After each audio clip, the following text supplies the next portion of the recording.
The 2012 Pennsylvania 400 was just past halfway whenever Kurt Busch hit the wall to bring out the caution. At this point in the race, rain was inching closer and closer to the track. Everyone was watching the radar. However, the race got back underway just a few laps later on lap 91. The caution immediately flew. Drivers were racing hard for the lead because they knew that rain was coming and it was coming hard. If NASCAR decided to end the race because of weather, the leader at the time of the caution would win the race. The crash left Jeff Gordon as the race leader. While the NASCAR crew was cleaning up the wreckage, the caution came out for rain.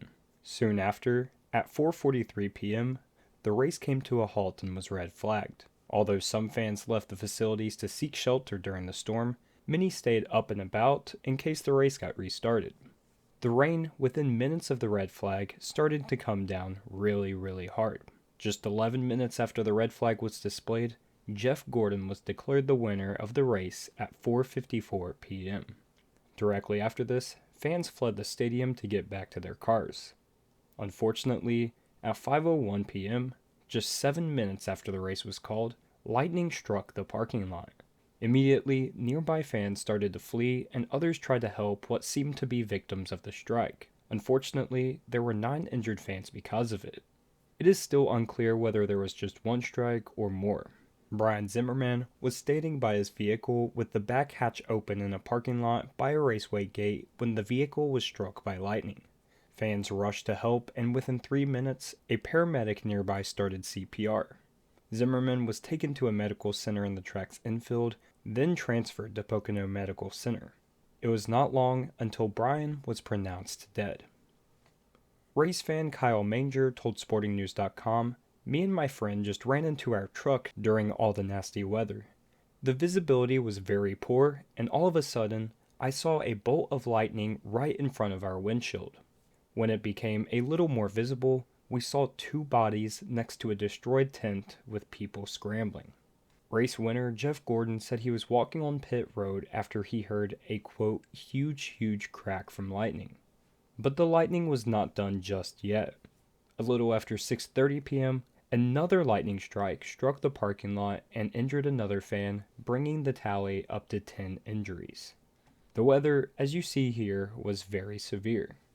In fact, a severe storm warning was issued by the state at 4:12. The track issued warnings just a handful of minutes after that. That said, the race was not red flagged until 4:43 and the race was not called until 4:54.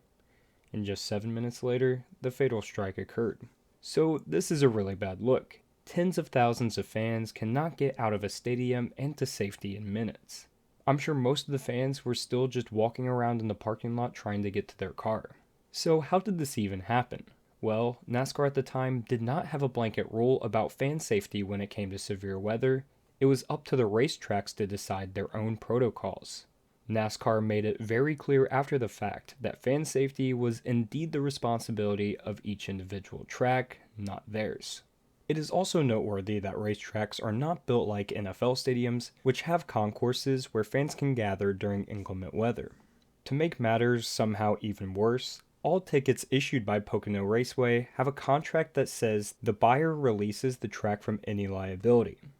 In that case, who was responsible for the fans? It seemed like the victims were on their own. Nobody wanted to accept blame for the accident, which obviously, right?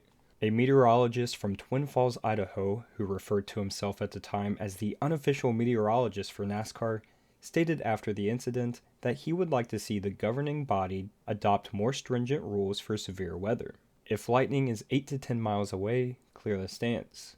If lightning is present, NASCAR should red flag the race. If you can hear thunder, then you can be struck by lightning. Obviously, fans would not be very appreciative of evacuating, especially if it's not raining at the time, but safety first. If there is a policy in place, more people have a chance to be safe.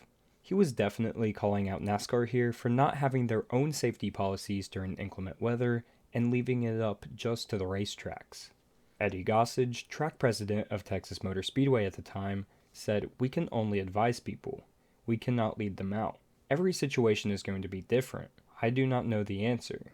You can have a set plan, but what happens at Pocono might not happen in the same manner at Michigan." Of course, there was a lot of outcry from the media and the fans as a result of the incident, and rightfully so. If fans go to races, they want to be ensured they will be safe and definitely not be struck by lightning. People immediately called for mandatory evacuations during severe storms, but some others stated that in actuality, it'll just annoy fans more than anything, and it should be up to them to seek shelter if they wanted to. Many journalists stormed to write articles about their own idea for a new severe weather policy in the following days. The conclusion most people came to was that NASCAR and the track should just come out and say basically, hey, there's lightning in the area, you need to get out of here and get to shelter. At that point, they've done their part. But the problem with the Pocono race was the fact that there was not much communication from the track or NASCAR as to how severe the weather actually was. John Keyes, who works for the National Weather Service, tweeted at 4:30, "If they don't stop the race, I'll be convinced they don't pay attention to warnings and fan safety." Minutes later, he tweeted again, "Get the fans under shelter now. Severe storms are literally there." However, the red flag was not displayed until 4:43 p.m., about 10 minutes after these tweets. Of course, there were lawsuits that came out of this. Most notably, there was the lawsuit of Brian Zimmerman's wife versus NASCAR and Pocono Raceway. She filed a suit in September of 2014, claiming that NASCAR or Pocono Raceway should have stopped the race or done more to warn fans of the severe weather.